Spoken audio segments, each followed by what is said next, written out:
Welcome, listener, in the shadows. We bring stories into the light. Join me as we explore the encounters no one speaks of and the things that watch from the dark. If you're still here after all that, you already know the kind of stories we tell. The kind that crawl under your skin, that echo in the quiet when the episode ends. If you want to carry a piece of that darkness with you, wear what haunts you. Our exclusive line of merch is made for listeners who feel more at home in the uncanny, the unspoken, the things that don't make sense in the daylight. Shirts, hoodies, and other gear, designed with that same atmosphere of dread, mystery, and whispered wrongness. Candles support the channel, feed the stories. You can grab yours at https:// the shadows printify me, and as always, don't look behind you. It walked across our roof every night. Chapter 1. The house at the tree line. The house had been built facing away from town. Mara noticed that first, before the warped porch rail, before the way the trees pressed in so close their branches brushed the siding when the wind shifted. Most homes angled themselves toward roads, toward neighbors, toward something that might look back at you if you waved. This one turned its back on all of that. Its front windows stared straight into the forest, as if whoever built it had wanted to see the trees more than people. She told herself that was fine. The realtor had called it quiet, used words like private and secluded. Mara heard cheap and didn't argue. After the divorce, after the court fees and the new job with longer hours and worse pay, she needed something that would stay standing even if everything else kept falling apart. The house did that much.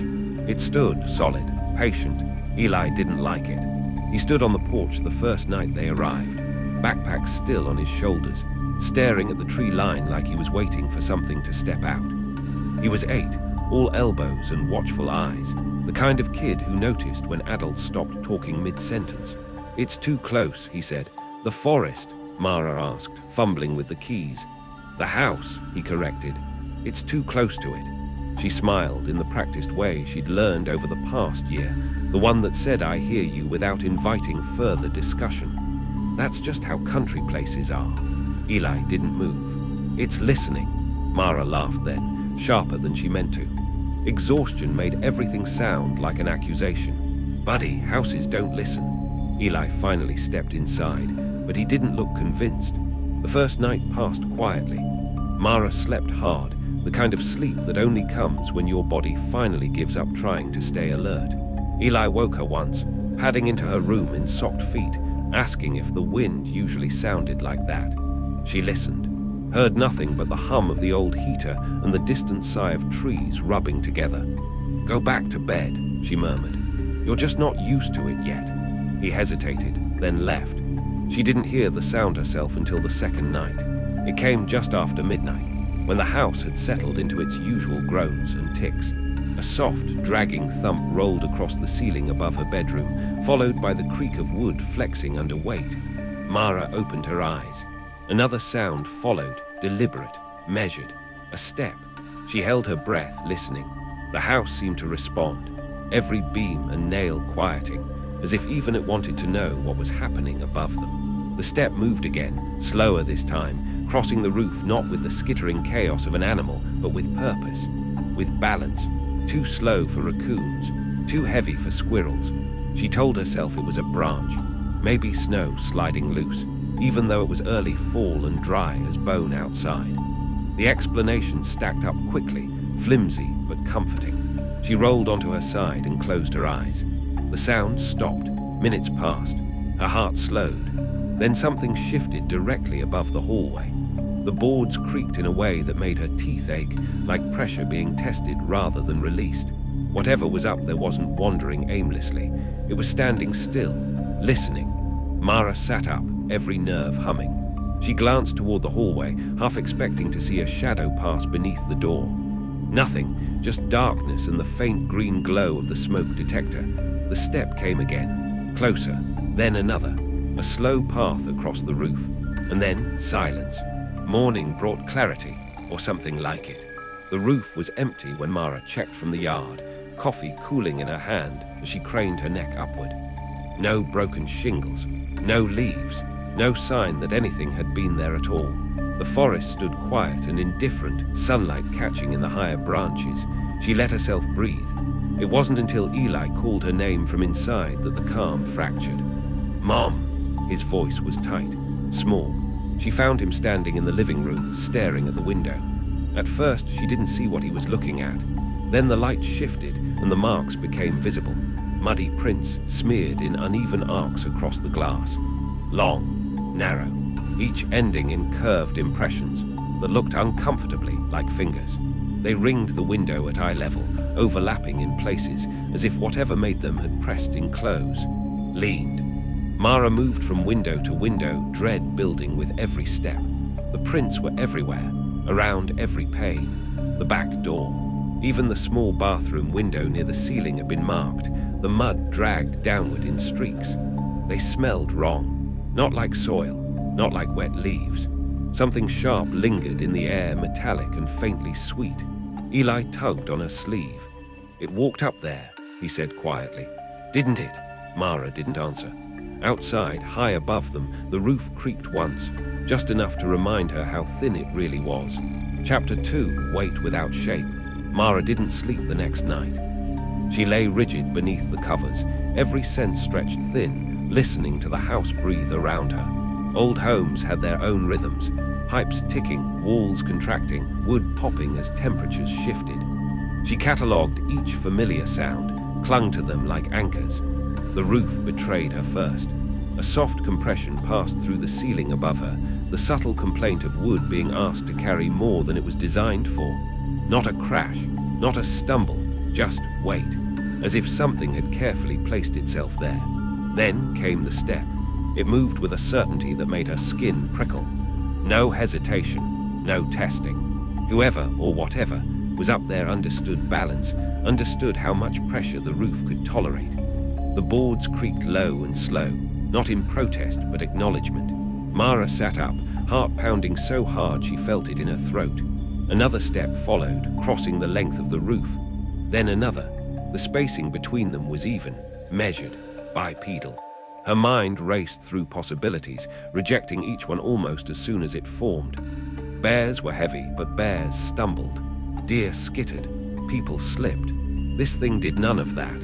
It walked like it belonged there. The steps paused above the hallway. Mara stared at the ceiling, waiting for the sound to continue, for it to move on. It didn't. The silence pressed down, thick and suffocating. She realized with a slow curl of dread that the house had gone quiet too. No heater hum, no ticking pipes. The moment stretched until her chest burned. She exhaled. The step resumed immediately. Mara's breath caught. She held still again, barely daring to inhale. Above her, the weight shifted, then stilled. It was responding. Eli padded into her room sometime after midnight, his footsteps soft but hurried. "Mom," he whispered, climbing onto the bed without being invited. He smelled like soap and sweat, like a kid who tried and failed to sleep. She wrapped an arm around him, pressing his head against her shoulder. "What is it?" "It's walking," he said. "On the house." "I know," she admitted, surprising herself with the truth. He stiffened. "You hear it too?" "Yes." Her voice came out thin. They lay there together, staring at the ceiling. The steps resumed, slower now, circling. Each one traced the peak of the roof, following the same path as before. 12 steps across. A pause, 12 back. The pattern etched itself into Mara's thoughts, whether she wanted it there or not. Eli counted silently, his lips moving. When the steps reached the far end of the house, they stopped. The weight shifted, redistributing itself carefully, as though something was crouching. Above Eli's room. Mara's arms tightened around him. "It's probably an animal," she said, the words brittle. "Big ones sound different." Eli shook his head against her chest. "Animals don't stop like that." The roof creaked again, boards bending under the concentrated pressure. Something leaned forward, listened. Mara became acutely aware of every sound they made. The rustle of sheets, Eli's uneven breathing, the faint click of the clock on her nightstand.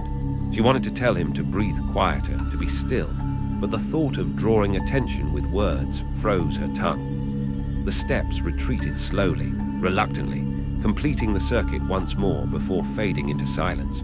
Neither of them slept after that. The next morning, Mara tried to prove herself wrong. She climbed a chair to inspect the windows, then went outside, scanning the roofline with narrowed eyes. There were no branches close enough to scrape the shingles, no sign of animals nesting, no tracks in the yard. The muddy prints had returned overnight. They were fresher this time, darker, thicker. Some had slid slightly, as if the glass had fogged beneath them. Mara noticed then that several prints were positioned directly across from each other, window to window, like something had moved from one vantage point to the next. Mapping. She scrubbed at them with hot water and soap, the smell of that metallic tang rising as the mud dissolved. It clung stubbornly, leaving faint stains behind. Eli watched from the doorway. "It knows where I sleep," he said. Mara's hands stilled. "What makes you think that?" He frowned, as if she'd asked something obvious. "It waits there longer." She looked up at the roof, at the section above his room where the shingles dipped slightly, warped with age. That night when the steps returned, they went straight there. Chapter 3. The morning after, Mara woke to the sound of crows. They perched somewhere beyond the tree line, their calls sharp and overlapping, a frantic chorus that carried through the open cracks of the house. For a few groggy seconds, she let herself believe it had all been a dream. The footsteps, the waiting, the way the roof had seemed to listen back. Then she rolled onto her side and saw the faint brown smear on the bedroom window. The mud had dried overnight, cracking in delicate lines like old paint. It circled the glass at eye level, uneven but deliberate, as if whatever left it had pressed in with both hands and leaned its weight forward. Mara sat up slowly. The house felt different in daylight. Not calmer, just watchful, like it had learned something during the night and was still deciding what to do with it. She moved through the rooms, dread growing heavier with each window she checked. The prints were everywhere again. Some were smeared downward, as if dragged by something that had slipped slightly. Others were crisp, the long finger-like marks ending in shallow gouges where the tips had pressed too hard. The mud smelled stronger now, warmed by the rising sun. That same metallic sweetness clung to the air, sharp enough to sting the back of her throat. Eli stood behind her, silent. "It did it again," he said finally. "Yes," she answered. "It wasn't raining." "No," she agreed, and hated how steady her voice sounded. She drove into town before noon. The road was little more than packed dirt once it left the highway, winding through thinning houses and old fences before reaching the cluster of buildings that passed for a town center. A gas station, a feed store, a diner with peeling paint, and too many trucks parked outside. Mara started with the hardware store, buying stronger, cleaner, heavier locks, anything that made her feel like she was doing something. The man at the counter watched her hands as she paid, his gaze lingering on the faint brown stains beneath her fingernails.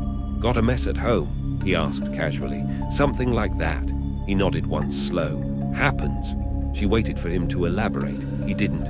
At the diner, she forced herself to ask. The waitress had lived there her whole life, her name stitched into her uniform in fraying red thread. When Mara mentioned the roof, the woman's pen paused mid-scratch. "The roof," she repeated. "Footsteps," Mara said, choosing the word carefully. "At night, and marks on the windows." The waitress glanced toward the windows, then back at Mara. Her smile didn't quite return to her eyes. "You're out by the tree line, right?" "Yes." Another pause. "Old place." "I think so." The waitress set the notepad down. "You got kids?" Mara's stomach dropped. "My son." The woman sighed softly, as if that settled something. "Probably kids messing around," she said, though her tone lacked conviction. "Teenagers get bored out here. Climbing onto roofs wouldn't be the first time." She picked the pen back up. "You get used to noises." Mara wanted to press harder, to demand something real. But the conversation had closed itself off, the way people did when they didn't want to be responsible for what they knew. As Mara left, she heard the waitress murmur to another server, "Tree line again." That afternoon, Mara met the neighbor. His house sat a quarter-mile down the road, barely visible through the trees. An older man, lean and sun-darkened, with eyes that didn't miss much. He introduced himself as Calder and leaned heavily on the fence between their properties while she explained. He listened without interrupting. When she finished, he nodded once. "Roof's old," he said. "Boards like that carry sound strange." "It leaves marks," Mara insisted. "On the windows." Calder's gaze flicked briefly to her house, then away. "You clean 'em?" "Yes." "Good. That's it." Her frustration bled through. "You don't think that's strange?" He scratched at his jaw, considering. "Strange don't always mean new." Mara stared at him. "Has this happened before?" Calder's mouth tightened. For a moment, she thought he wouldn't answer. "Family lived there before you," he said finally. "Didn't stay long." "Why?" He met her eyes then, and something unspoken passed between them. "House didn't take to them." Her pulse thudded. "What happened to them?" Calder looked past her, toward the roofline where the shingles dipped ever so slightly above Eli's room. "They stopped answering questions," he said. "That's usually when it ends." "Ends how?" But Calder had already turned away. That night, Mara reinforced the locks. She double-checked every window, every latch, moving with quiet urgency. Eli followed her from room to room, hugging his stuffed bear. "It's still coming," he said. Mara paused. "Why do you think that?" "Because it came last night," he replied simply. "And the night before." The logic was airtight. When darkness settled, the forest grew unnaturally still. No insects, no wind. The quiet felt staged, like a held breath.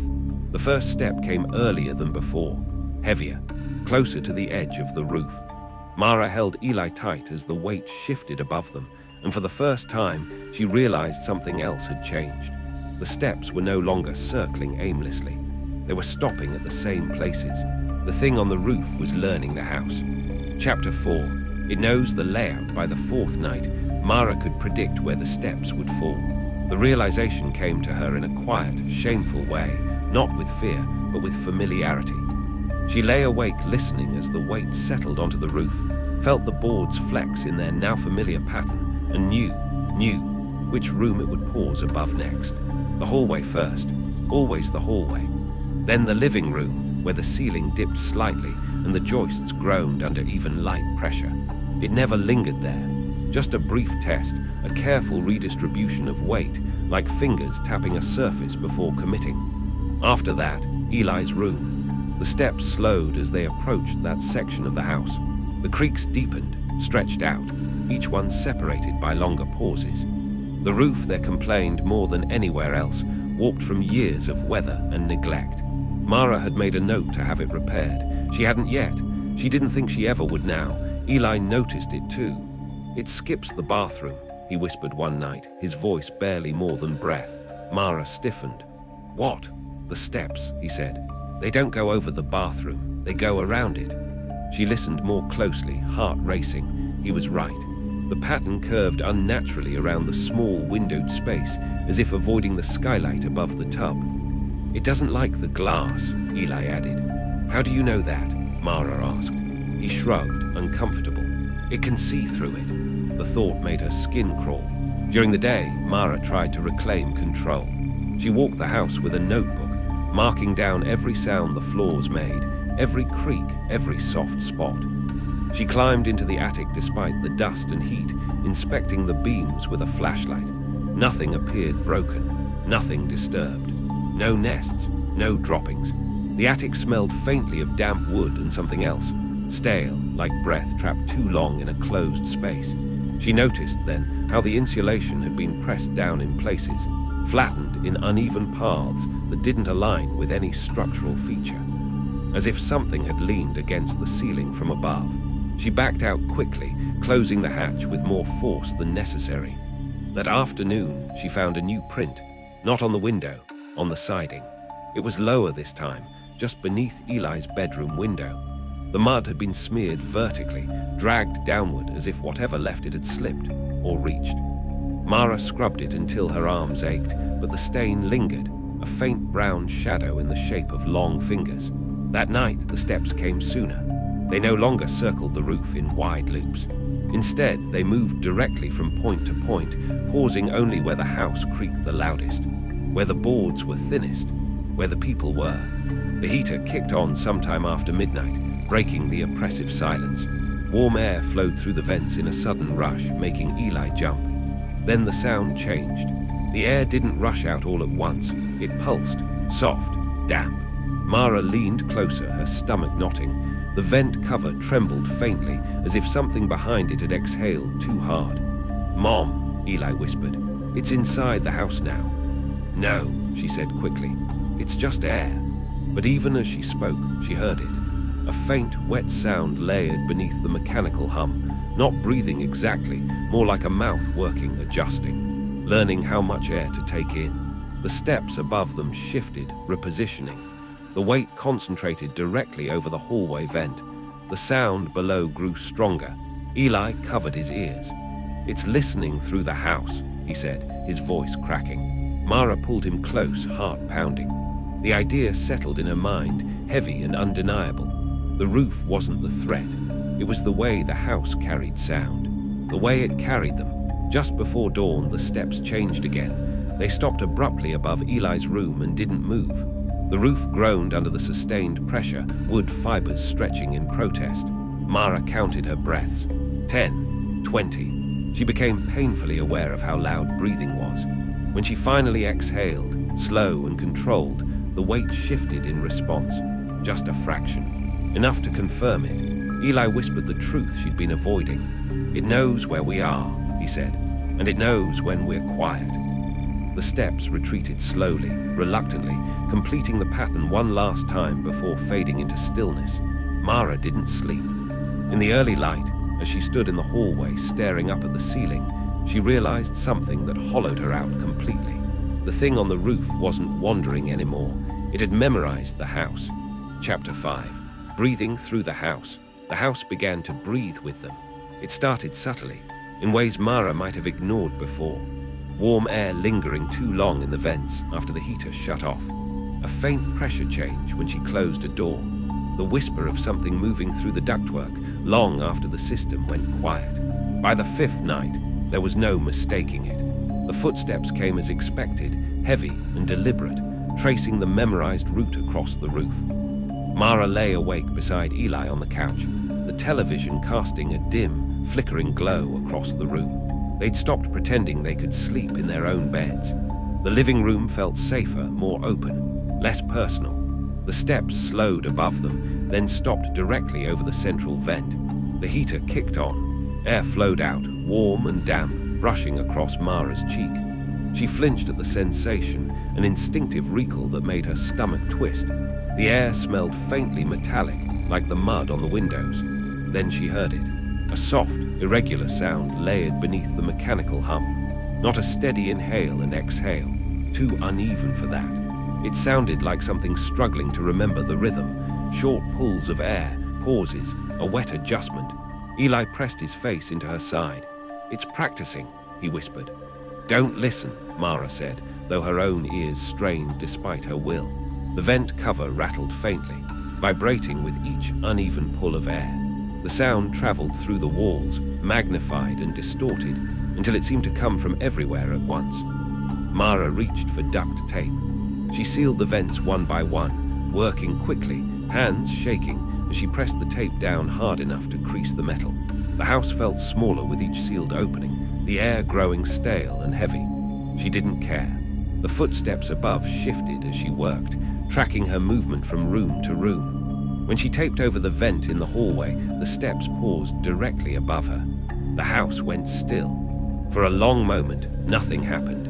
Then the sound came from the walls. A faint scrape, slow and deliberate, moving vertically inside the plaster. The noise wasn't loud enough to pinpoint, but it followed her, shadowing her steps as she backed away. Eli whimpered. "It's still breathing," he said. Mara pressed her ear to the wall despite herself. Beneath the hum of the refrigerator, beneath the distant rustle of trees, she heard it. The same damp, uneven sound, now muffled, as if coming from behind layers of skin. She pulled away, heart hammering. That night, Eli woke screaming. Mara bolted upright, adrenaline flooding her limbs as she grabbed him. He thrashed in her arms, gasping, his skin clammy. "It said my name," he cried. From the vent, Mara's stomach dropped. "What did it say?" Eli hesitated, tears streaking his face. "It said it like you do, when you're tired." A cold weight settled in her chest. She checked the vents again, hands sliding over the tape. All intact, all sealed. The house was quiet, too quiet. Then, faint and unmistakable, a whisper slid through the room. "Mara!" The voice was wrong. It had her cadence, her softness, the gentle rise at the end of her son's name. But it was flattened, stretched thin, like a recording played through damaged speakers. Each syllable dragged slightly, as if the voice itself were being pulled through something too tight. Mara clapped her hands over Eli's ears and backed away, breath coming fast and shallow. The whisper came again, closer this time. "Eli." It didn't sound like a call. It sounded like a test. By morning, the tape had been peeled back, not torn, not ripped away in anger. Each strip had been carefully lifted at the corners, the adhesive weakened, the edges curling slightly, as if warmed by breath. Mara stood in the hallway staring at the exposed vent, bile rising in her throat. On the wall beneath it, a smear of mud marked where something had rested. Long, narrow, dragged downward. Eli tugged at her sleeve. "It doesn't need the roof anymore," he said softly. Mara looked up, dread pooling in her chest. For the first time since they'd moved in, the roof was silent. Chapter 6. The look Mara didn't want to look out the window. The urge came the same way the fear did, slow, invasive, pretending to be curiosity. She stood in the dim of the living room before dawn, staring at the glass as if it might move on its own. The house felt hollowed out, its familiar sounds replaced by a fragile, listening quiet. The roof remained silent. That terrified her more than the footsteps ever had. She told herself she was only checking for the mud again. Proof. Something concrete she could point to and say this is real. Her hand hovered inches from the curtain before she realized it was shaking. She pulled it back. Something was already there. It wasn't pressed flat against the glass like before. It stood a few inches away, just far enough that the reflection of the room layered faintly over its shape.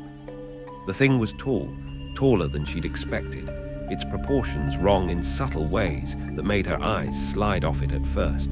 Its limbs were too long, the joints placed slightly off, like a bad imitation corrected by guesswork rather than understanding. Its skin stretched pale and thin across a frame that suggested muscle beneath, but not arranged the way human muscle should be. The chest rose and fell shallowly, irregularly. Learning. Its head tilted when it saw her move. The face, if it could be called that, was unfinished. Features arranged in a way that suggested a person without committing to one. The mouth was too wide, the lips pale and dry, barely covering the suggestion of teeth. The nose was flattened, as if pressed into shape and never quite released. Its eyes fixed on hers. They weren't glowing. They weren't empty. They were focused. Mara realized, with a sick lurch, that it wasn't surprised to see her. It had been waiting for her to look back. She stumbled away from the window, heart hammering, her back hitting the opposite wall hard enough to knock the breath from her lungs. When she dared to look again, the window was empty. Only the mud remained. A fresh print smeared across the glass at chest height. The elongated fingers spread wide, as if to brace itself. The glass was fogged from the outside, condensation blooming outward from where its face had been. Warm. Mara's legs gave out. She slid down the wall, staring at the mark until her vision blurred. Behind her, the house exhaled. The vents hissed softly, a long, satisfied release of air that made her skin crawl. The sound traveled through the walls, through the floors, until it felt like the house itself was breathing. "Mara!" Eli's voice came from the hallway, thin and uncertain. She turned to see him standing there, eyes fixed not on her, but on the window behind her. "It changed," he whispered. Her heart lurched. "What changed?" "It's closer," he said. "It's not pretending as much." The prints multiplied after that. By mid-morning, every window bore fresh marks. Some were lower now, as if whatever made them had crouched. Others were higher, the fingers dragging downward in long, uneven lines. One print appeared on the inside of the glass. Mara scrubbed until her hands went numb, the cleaner stinging her raw skin. The smear lightened, but never fully disappeared. No matter how hard she rubbed, the faint outline remained, like a memory the glass refused to let go of. Eli watched from the couch, knees pulled to his chest. "It doesn't like when you erase it," he said. "What makes you think that?" He gestured toward the ceiling. A slow, deliberate creak rippled through the roof, followed by the unmistakable sound of weight shifting. Not walking, not pacing, repositioning. That night, the thing didn't walk the roof. It stood. The pressure remained constant, centered above the hallway. The house groaned under the sustained weight, beams stretching, nails complaining softly. The vents breathed in shallow bursts, the damp sound returning stronger than before. Mara sat with Eli, every muscle tense, eyes fixed on the ceiling. She became acutely aware of the smell, not just the metallic tang anymore, but something warmer, something that smelled faintly like skin. The vent cover above them trembled. A whisper slid through, clearer than before, closer to right. "Mom!" Eli flinched violently. Mara's chest tightened. "Don't answer," she whispered. "No matter what you hear." The whisper tried again. "Eli." This time the voice carried the subtle rise and fall of his own speech, the soft catch in his throat, the way he pronounced his vowels. Mara felt something in her break. The thing on the roof wasn't watching them anymore. It was studying them, practicing them, and it was getting better. Chapter 7. What the town won't say. Mara stopped sleeping altogether. Night became something she endured rather than experienced. Hours marked by the slow passage of shadows across the walls and the soft, patient breathing of the house. When morning came, it felt less like relief and more like a temporary recess, a pause in something that had not ended. She drove into town again on the 7th day. This time, she didn't browse or pretend to shop. She went straight to the places where people gathered to talk without meaning to. The diner, the gas station, the post office with its peeling bulletin board and stacks of forgotten flyers. She asked questions, not directly, not at first.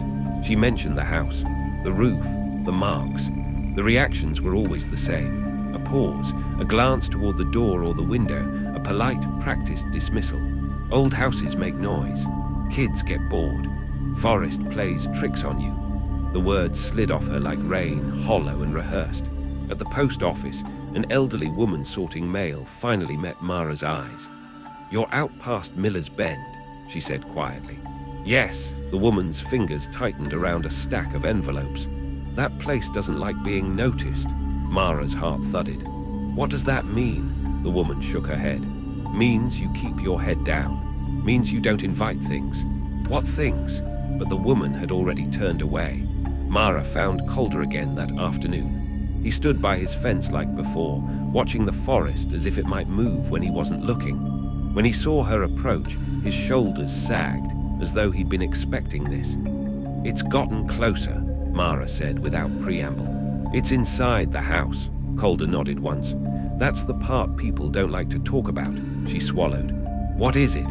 His gaze drifted to her roofline. "Doesn't matter what you call it. That's not an answer.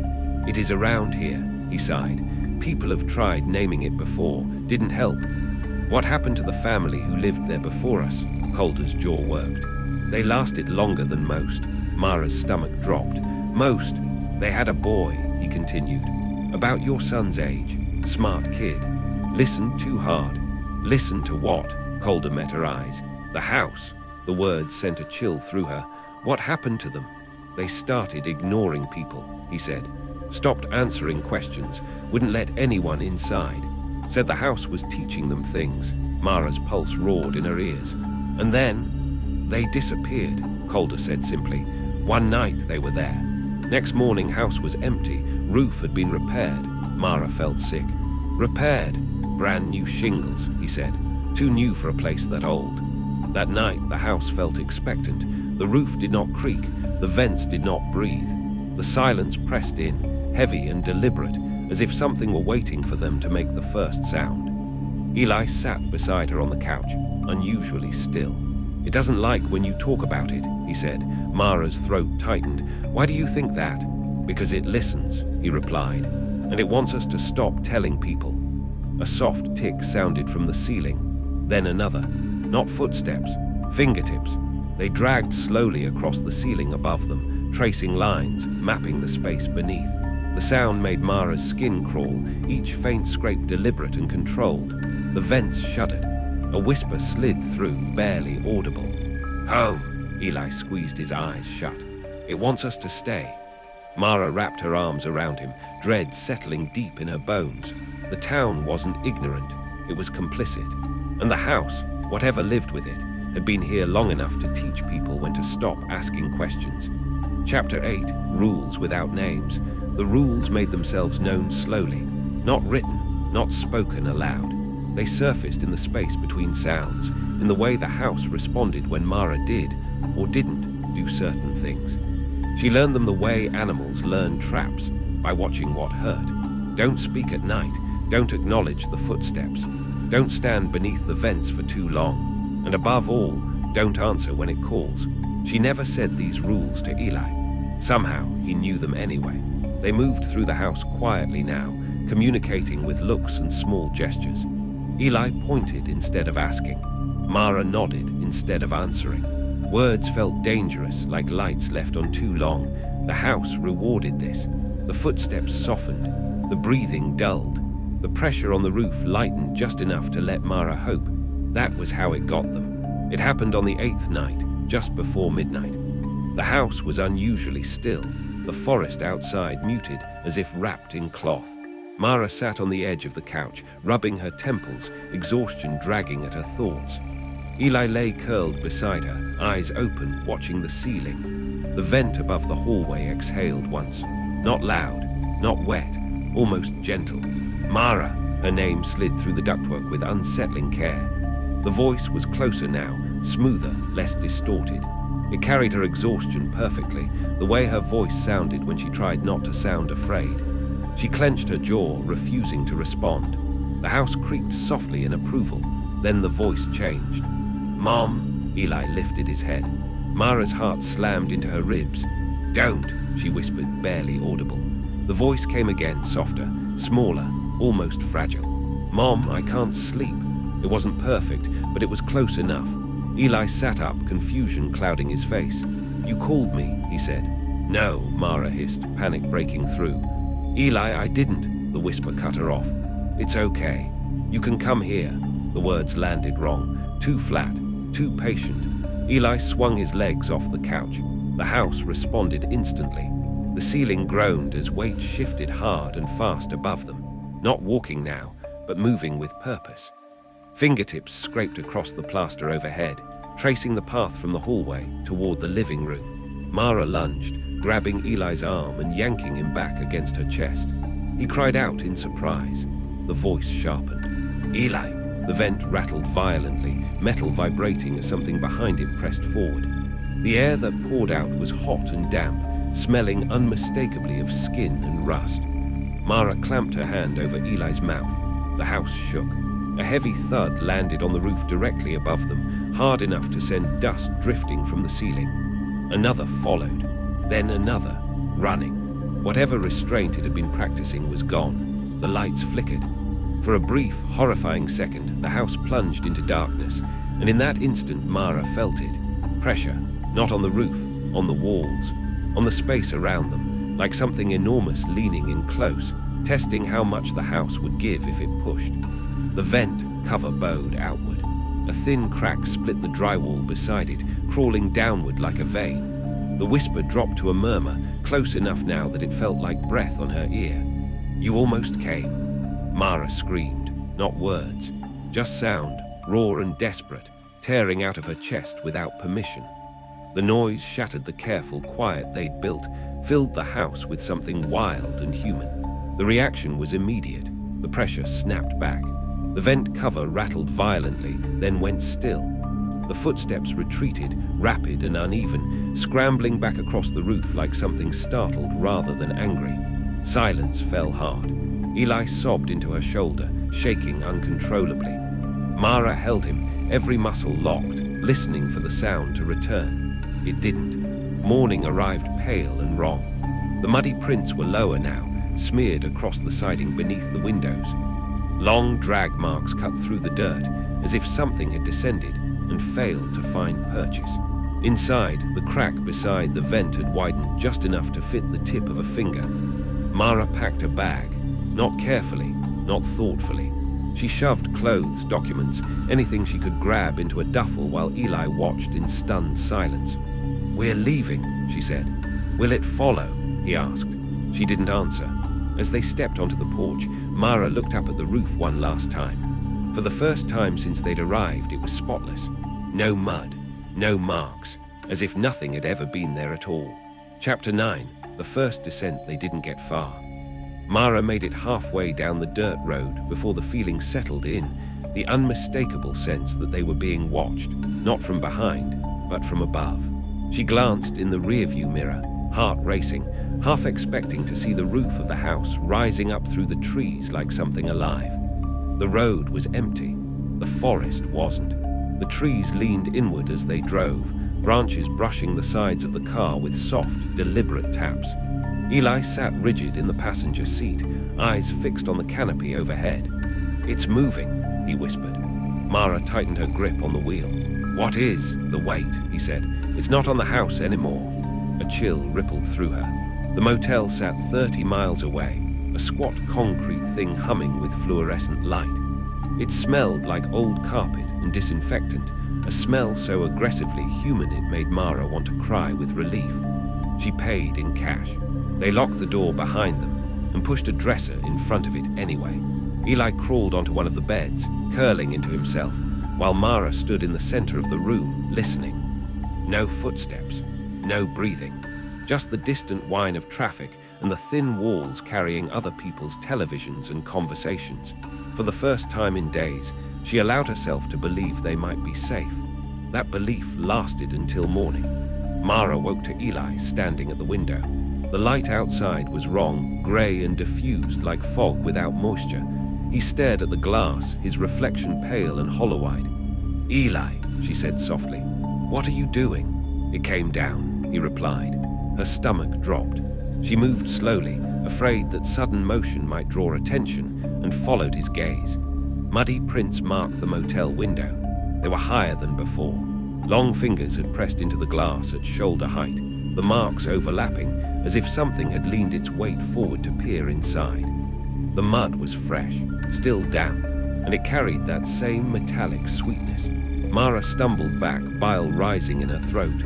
"It followed us," she whispered. Eli shook his head. "No, it didn't follow." She looked at him, confused. "It arrived," he said. They left the motel immediately. The next 2 days blurred together. Cheap diners, back roads, restless sleep in the car. Every place they stopped felt temporary, provisional, as if the world itself had become something they were borrowing rather than living in. The signs followed them. A muddy smear on a gas station bathroom mirror. A long print on the glass door of a convenience store, wiped away by a clerk who didn't remember doing it. The faint sound of weight shifting above them when they napped in the car beneath an overpass. The thing wasn't attached to the house. It had never been. That realization hollowed Mara out. On the third night, they slept in a friend's spare room. Mara lay awake on the floor beside Eli's borrowed bed, every sense tuned outward. The house was newer, sturdier. The roof felt solid, safe. At 2:13 a.m., the ceiling creaked. Not loudly, not enough to wake anyone else. Just enough for Mara to know. The sound moved once, then stopped directly above Eli's room. Mara squeezed her eyes shut, terror flooding her chest. The vent above them exhaled warm, damp air. A whisper slid through, closer than ever before. "You left too soon," Eli whimpered. The pressure above them shifted, and for the first time, Mara understood the truth they'd been running from. The thing didn't want the house. It wanted them, and it had learned how to climb down. Chapter 10. It practices voices. The voices stopped sounding wrong. That was the most terrifying change of all. At first, Mara could still hear the seams, the stretched syllables, the slight lag between words, the way the tone flattened where emotion should have lived. She could tell herself that isn't me or that isn't Eli, and the lie would hold just long enough to keep her moving. By the 10th night, it didn't need seams anymore. They were staying with her friend Allison, whose house sat in a quiet subdivision where roofs were new and neighbors close enough to see your lights turn off. It should have felt safe. Normal. Mara lay awake on the living room floor, staring at the ceiling fan as it turned slowly overhead. Eli slept on the couch above her, his breathing shallow but steady. She heard her own voice from the kitchen. "Mara," the word came out soft and tired, exactly the way she sounded when she'd had a long day and forgot she wasn't alone in the house. She didn't move. Her heart slammed against her ribs as the voice tried again, closer now, drifting from the hallway. "Mara, can you come here a second?" Allison's house was quiet, too quiet. Mara pressed her face into the carpet, muffling her breathing, listening for footsteps that never came. The voice sighed, a sound layered with disappointment. Eli stopped answering to his name, not because he was being disobedient, but because he no longer trusted the sound of it. When Mara needed his attention, she touched his shoulder or caught his eye. They spoke in fragments and gestures, conserving words like a dwindling resource. It adapted. When voices stopped working, it tried rhythm. The soft creak of a floorboard mimicking Mara's pacing. The click of a light switch in the same uneven pattern Eli used when he was nervous. The sound of a drawer opening and closing twice. The way Mara always checked the silverware before leaving the kitchen. The house learned their habits, and then it began to reproduce them. On the fourth night at Allison's, Mara woke to the sound of crying. Eli's crying. Her body reacted before her mind could catch up. She bolted upright, scanning the room. Eli lay on the couch, fast asleep. The crying continued, muffled and desperate, coming from the hallway bathroom. It had his cadence, the hiccuping breath, the small, broken sounds he made when he tried not to cry too hard. Mara crawled forward on hands and knees, every instinct screaming at her to stop. The bathroom door was closed, the light glowing faintly beneath it. "Eli," she whispered despite herself. The crying cut off instantly. Silence. Then softly from the other side of the door, "I'm okay now." Perfect. Mara backed away so fast she slammed into the couch, jarring Eli awake. The bathroom light went out. By morning, Allison noticed. "You look exhausted," she said gently. "Are you sure you're not imagining some of this?" Mara stared at her, a bitter laugh rising in her throat. Imagining felt like such a small word for something that had learned how to sound like love. That night, the house joined in. The walls carried whispers that moved too fluidly to be echoes. The vents exhaled warmth in slow, careful bursts, like breath being rationed. The ceiling creaked, not from weight, but from something shifting just out of sight. Mara sat awake, arms locked around Eli, rocking slightly without realizing it.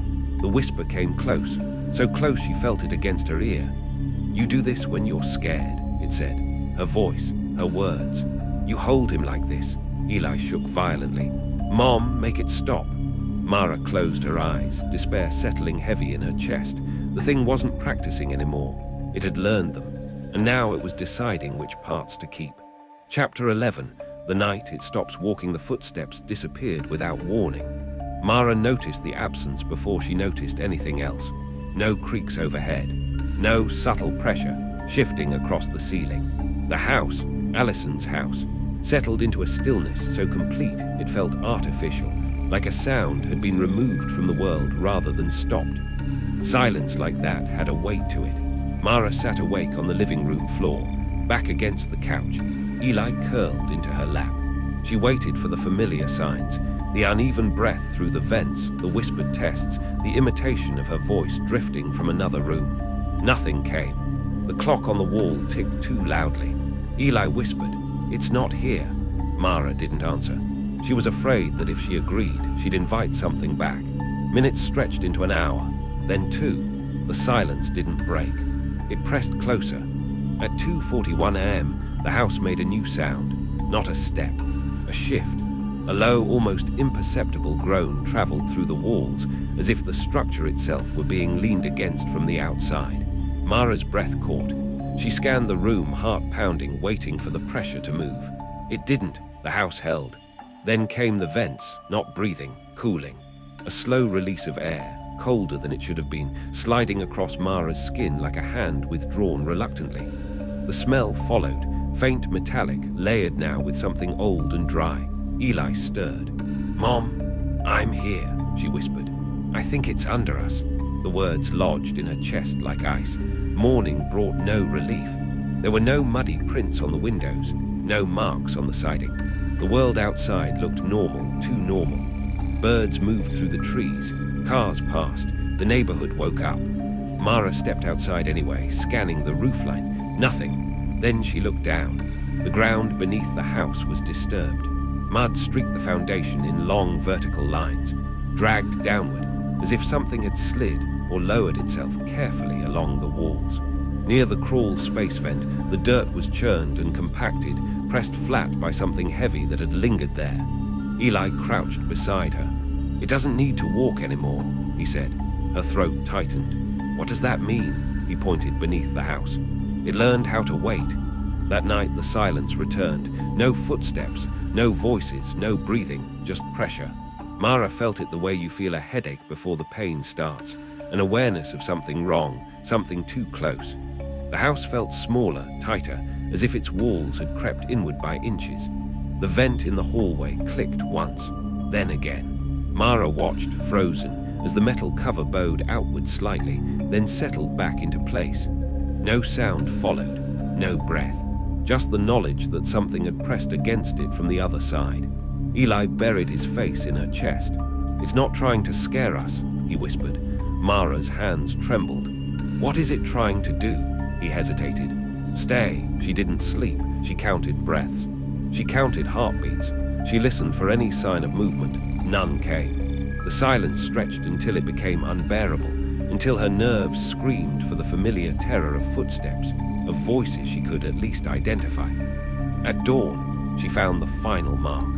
On the inside of the front door, just above the lock, a single muddy print rested, long fingers splayed wide, as if something had stood there for hours, waiting for permission. Chapter 12, The Crawl Space. Mara woke to the sound of scratching. It wasn't loud. It wasn't frantic. The noise came in slow, deliberate intervals, metal against metal, then wood, then earth. Each scrape was followed by a pause long enough to make her hope it had stopped. It hadn't. Eli lay rigid beside her, eyes open, tracking the sound as it moved beneath them. The floor vibrated faintly with each careful motion. "It's down there," he whispered. Mara slid off the couch, her legs unsteady. The house felt heavier this morning, as if gravity had increased overnight. She followed the sound to the hallway, every step sending a fresh ripple of dread through her. The crawl space door sat beneath the coat closet. She hadn't opened it since they arrived. The metal latch trembled faintly, moving in small, exploratory jerks. Something on the other side was testing it, learning how much force it could apply without making noise. Mara reached for the flashlight in the junk drawer, her hands shaking so badly she nearly dropped it. The beam cut through the dim hallway and settled on the door. Mud stained the edges, fresh, dragged in long, uneven streaks that stopped just short of the latch. Eli pressed close behind her. "It's been there all night," he said. "It didn't move when we were asleep." The realization hit her hard. It hadn't been hiding. It had been waiting. The scratching stopped when she knelt. The silence that followed was intimate, aware. Mara forced herself to breathe slowly, evenly. She touched the latch with trembling fingers, feeling the cold metal beneath her skin. "Don't," Eli whispered. "I have to see," she said, though she wasn't sure why. The need was visceral, a terrible certainty that whatever came next required her to look. She pulled the latch. The door fell open with a soft creak. The beam of the flashlight plunged into darkness that seemed to absorb light rather than reflect it. The crawl space smelled of damp earth and old wood, and something else, layered beneath it, a warm, coppery scent that made her stomach churn. The ground below was disturbed, the dirt pressed flat in wide arcs, as if something large had shifted its weight repeatedly. Mud streaked the support beams, long finger-like smears climbing upward before trailing off. The beam caught on something deeper in, a shape crouched low between the beams. It didn't rush forward. It didn't retreat. It adjusted. Its limbs folded and unfolded with careful precision, joints bending in ways that mimicked human movement without ever matching it exactly. Its head tilted, the unfinished face catching the light. The eyes reflected the beam faintly, not glowing, just wet. It inhaled. The sound was clearer here, less distorted by walls and vents. A slow, deliberate pull of air, like a diver preparing to surface. Mara staggered back, slamming the crawl space door shut and scrambling away. The latch rattled once, then stopped. That night, the house didn't try to hide it anymore. The vents exhaled warm, damp air in slow, rhythmic pulses. The walls carried subtle shifts, the faint scrape of movement just beneath the surface. The floor beneath them creaked as if something heavy leaned upward, testing. Eli clutched her hand. It doesn't want to go back up. Mara swallowed hard. What does it want? He looked at her, eyes hollow with understanding. It wants to live where we do. The whisper came from everywhere at once. You're already letting me. Mara's breath hitched. The house groaned softly, beams flexing under pressure that came from below now, not above. The crawl space door shuddered, then went still. Outside, the world continued on, oblivious. Inside, Mara understood the truth that made her chest ache. They had never been haunted. They had been chosen. Chapter 13, leaving doesn't mean escaping, Mara packed in silence. Not the frantic kind. No thrown clothes, no sobbing hands. This was careful, deliberate, like handling something fragile that might wake if jostled too roughly. Eli watched from the doorway, his backpack already on, his shoes still muddy from the yard he hadn't stepped into since the crawl space opened. The house felt patient. The pressure beneath the floorboards hadn't gone away, but it had settled into something steady, almost companionable. A presence that shifted when they moved, adjusted its weight to remain beneath them no matter which room they entered. You can't tell it goodbye, Eli said softly. Mara froze mid-fold. I wasn't going to, he nodded, satisfied. It doesn't like that. The sentence carried an unsettling certainty, as if he'd learned it the way children learn which stove burners stay hot. They left just after sunrise. Mara didn't lock the door. The thought of sealing the house felt wrong, like closing an eye while something watched. She loaded the car quickly, refusing to look back at the windows, the roofline, the dark mouth of the crawl space vent beneath the porch. The engine turned over. Nothing followed. No movement. No sound. No last attempt to stop them. As they pulled onto the road, the house receded into the trees, its shape swallowed by branches and shadow. Mara exhaled for the first time in days. Eli didn't. They drove for hours. The farther they got, the lighter the air felt, less dense, less aware. Mara's shoulders loosened, her heartbeat slowed. She let herself imagine a future again. A small apartment, neighbors, noise, lights, normal. At a gas station 2 towns over, Eli finally spoke. It's still counting, he said. Mara's stomach dropped. Counting what? Steps, he replied. It likes to know how far. She turned to him, gripping the steering wheel so tightly her hands ached. Eli, is it with us? He shook his head. No, relief surged, brief and hollow. It doesn't have to be. That night, they stayed in a motel that smelled like bleach and old carpet. Mara triple-checked the locks, pulled the curtains tight, and left the bathroom light on. The silence inside the room was wrong, not empty, listening. She lay awake, staring at the ceiling, waiting for the familiar sound of footsteps above. They never came. Instead, something shifted below. A faint vibration passed through the mattress, barely noticeable, like the building settling. Then again. Mara slid out of bed, heart pounding, and pressed her ear to the floor. Nothing, no sound. But when she stood, she noticed the pattern in the dust near the door. A single muddy streak, dragged inward. Eli sat up, eyes fixed on the vent above the bathroom. It followed the idea of us, he said calmly. Not the car. Mara backed away, shaking her head. That's not possible. It is now, he replied. You showed it how homes work. The vent cover shifted. Not outward, inward, as if something on the other side had learned which way it needed to bend. Mara grabbed the keys, her phone, Eli's hand. They ran. By morning, the motel room was clean. The staff would later complain about a strange, damp smell that wouldn't go away, no matter how much they scrubbed. They would find the vent cover bent inward, the screws twisted loose by careful, patient force. No footprints, no damage, just the sense that something had stayed there for a while, and then moved on. Eli fell asleep in the car as the sun rose. Mara drove until her eyes burned, until the world felt too bright to hide anything. For a moment, just a moment, she believed they were safe. Then Eli murmured, half dreaming, "It likes apartments." Chapter 14. It learns the shape of crowds. Mara chose the city because she believed in noise. Sirens, traffic. Voices bleeding through thin walls.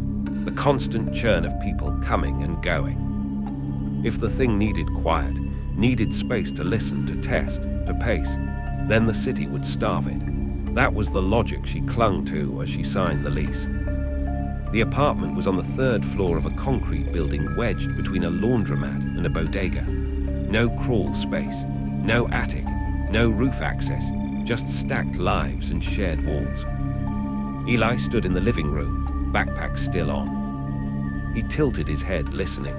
"It's confused," he said. Relief hit Mara so hard she had to sit down. The first week passed without incident. No footsteps, no pressure, no breathing through vents. The city pressed in around them, loud and unbothered. Mara let herself sleep more than 2 hours at a time. She laughed once, an ugly, surprised sound that left her throat sore. Eli started school. He stopped drawing the house in the woods. Instead, he drew buildings, tall ones, always with something dark between the floors. On the 9th night, the upstairs neighbor moved out. Furniture dragged across the ceiling for hours, heavy thumps, shuffling steps. Mara flinched at every sound, but Eli watched the ceiling with quiet focus. "It's learning again," he said. "What?" she asked. "How to sound like many," he replied. The sentence didn't make sense until the footsteps changed. They stopped circling, they crossed, back and forth, multiple weights. Irregular rhythms overlapping just enough to feel natural, like different people walking through different rooms. Too natural. By the end of the month, complaints filled the building. Someone was always walking overhead, always awake. The noise never settled into routine. It didn't follow sleep schedules. It didn't respond to banging on ceilings or calls to management. One woman on the 2nd floor swore she heard her name whispered through the vent. A man in 3B claimed someone stood outside his door every night, breathing, never knocking. The landlord blamed pipes. Mara knew better. Eli came home quiet one afternoon, his face pale. "It doesn't stay above us anymore," he said. Her chest tightened. "Where does it stay?" He looked toward the hallway. "Wherever people are." That night, Mara dreamed of a crowd standing perfectly still. Hundreds of people pressed together, faces blank, eyes unfocused. Something moved through them, not pushing, not parting the mass, but wearing the gaps between bodies. She woke gasping. The apartment hummed with life. Neighbors arguing, TVs murmuring, footsteps everywhere. And beneath it all, something new, a rhythm, not footsteps, heartbeats, too many, too synchronized. Mara watched from the peephole as the hallway filled with residents during a fire alarm test. People gathered, talked, laughed, normal. Then, for half a second, the crowd shifted, not physically, conceptually. She couldn't see it, but she felt the way space rearranged itself, how attention bent inward toward a center that didn't exist. Eli tugged her sleeve. "It doesn't need a house now." Her voice trembled. "What does it need?" He thought for a long moment. "Permission," he said. From enough people at once, the alarm stopped. The crowd dispersed. Something remained. That night the footsteps returned, not above, everywhere, soft, overlapping, endlessly patient. Learning how to move without being noticed at all. Chapter 15. The quiet agreement. The city didn't change all at once. There was no night when everything went wrong, no headline that could be circled later and called the beginning. Things simply softened, edges blurred. People stopped reacting to certain sounds. Footsteps at odd hours became part of the background, folded into the noise of living. Mara noticed first because she was listening for it.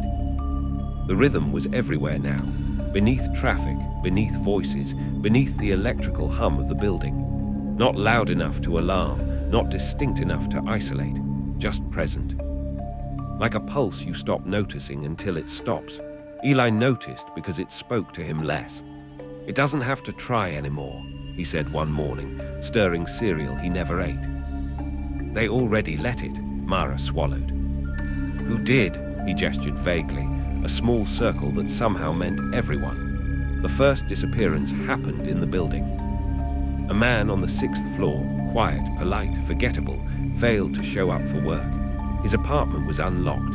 His phone lay on the table, no signs of struggle. Neighbors swore they'd seen him leave. At different times, in different clothes, management blamed stress.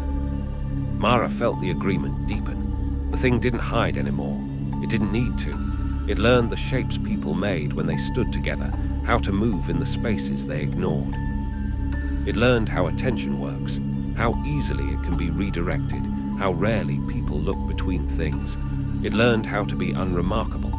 Eli started coming home with phrases that weren't his. "They don't mind," he said once, staring at the wall. "It keeps the noise even," he said another time. "Crowds are warmer," he whispered, half asleep. Mara tried to leave again. She packed in daylight. She told herself this time would be different. When she opened the apartment door, the hallway was full, not with people, with absence. The space felt occupied without being filled, heavy with the sense of something that had already arrived and settled in. Eli took her hand. "We're already inside it," he said gently. Weeks passed, then months. The city adjusted. People walked closer together. Buildings filled faster. Empty spaces became uncomfortable, avoided. Silence was treated like a mistake that needed correcting. No one talked about why. They just felt better when they weren't alone. Mara stopped listening for footsteps. There was no point. One night, as Eli slept, she stood by the window and watched the street below. People flowed past in loose, unthinking clusters. For a moment, she saw it, not as a shape, not as a body, but as a pattern moving through them. A thing that had learned the simplest rule of all. If you are everywhere, no one asks where you came from. The reflection in the glass shifted. For an instant, she thought she saw muddy fingers pressed against the inside of the window. Then they were gone. Eli spoke without opening his eyes. "It says thank you," he murmured. Mara closed the curtain. Outside, the city breathed, steady, synchronized, alive with something that no longer needed to walk on roofs to be heard. And somewhere, deep beneath the noise of millions of footsteps, the thing rested, not alone, never again. You made it back for now, but the things in the dark never truly leave, do they? They watch, they wait, and perhaps they remember you now too. If you want to hear more, if you dare to listen again, step back into the shadows. Like the video, subscribe, but know this, some doors once opened do not close so easily.